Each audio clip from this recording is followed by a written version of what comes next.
ವಿಧಾನಸೌಧದ ಲಾಂಜ್ನಲ್ಲಿ ಪಾಕಿಸ್ತಾನ್ ಜಿಂದಾಬಾದ್ ಘೋಷಣೆ ಕೂಗಿದ ವಿಚಾರಕ್ಕೆ ಸಂಬಂಧಪಟ್ಟಂತೆ ವಿಧಾನಸೌಧದ ಠಾಣೆಯಲ್ಲಿ ಅಪರಿಚಿತ ವ್ಯಕ್ತಿಯ ವಿರುದ್ಧ ಎಫ್ಐಆರ್ ದಾಖಲಾಗಿದೆ. ವಿಧಾನಸೌಧ ಠಾಣೆ ಪೊಲೀಸರಿಂದ ಸ್ವಯಂ ಪ್ರೇರಿತ ದೂರು ದಾಖಲು. ಕಾಂಗ್ರೆಸ್ ರಾಜ್ಯಸಭಾ ಅಭ್ಯರ್ಥಿ ನಾಸಿರ್ ಹುಸೇನ್ ಅವರು ಗೆದ್ದಂತಹ ಸಂದರ್ಭದಲ್ಲಿ ಆ ವಿಜಯವನ್ನ ಸೆಲೆಬ್ರೇಷನ್ ಮಾಡುವಾಗ ಪಾಕಿಸ್ತಾನ್ ಜಿಂದಾಬಾದ್ ಅಂತ ಘೋಷಣೆಯನ್ನ ಕೂಗಲಾಗಿತ್ತು.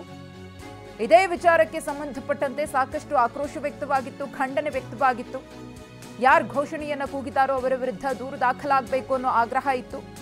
ಅಂತೆಯೇ ವಿಧಾನಸೌಧ ಠಾಣೆ ಪೊಲೀಸರು ಸ್ವಯಂ ಪ್ರೇರಿತ ದೂರನ್ನ ದಾಖಲಿಸಿಕೊಂಡಿದ್ದಾರೆ. ಪಾಕ್ ಪರವಾಗಿ ಘೋಷಣೆಯನ್ನ ಕೂಗಿದಂತಹ ಅಪರಿಚಿತ ವ್ಯಕ್ತಿಯ ವಿರುದ್ಧ ಎಫ್ಐಆರ್ ದಾಖಲಾಗಿದೆ. ಬಿಜೆಪಿಯ ನಾಯಕರು ಕೂಡ ದೂರನ್ನ ಕೊಡುವುದಕ್ಕೆ ಸಿದ್ಧತೆಯನ್ನ ಮಾಡಿಕೊಂಡಿದ್ದಾರೆ. ಈಗಾಗಲೇ ಬಿಜೆಪಿಯ ಅನೇಕ ನಾಯಕರು ಈ ವಿಚಾರವನ್ನ ಖಂಡಿಸಿದ್ದಾರೆ.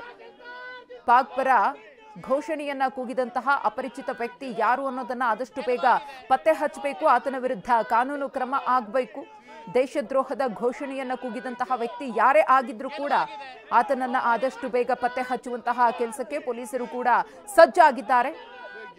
ಆ ನಿಟ್ಟಿನಲ್ಲೇ ಇದೀಗ ವಿಧಾನಸೌಧ ಠಾಣೆ ಪೊಲೀಸರಿಂದ ಸ್ವಯಂ ಪ್ರೇರಿತ ದೂರು ಕೂಡ ದಾಖಲಾಗಿದೆ. ಗೆಲುವಾಗಿದೆ.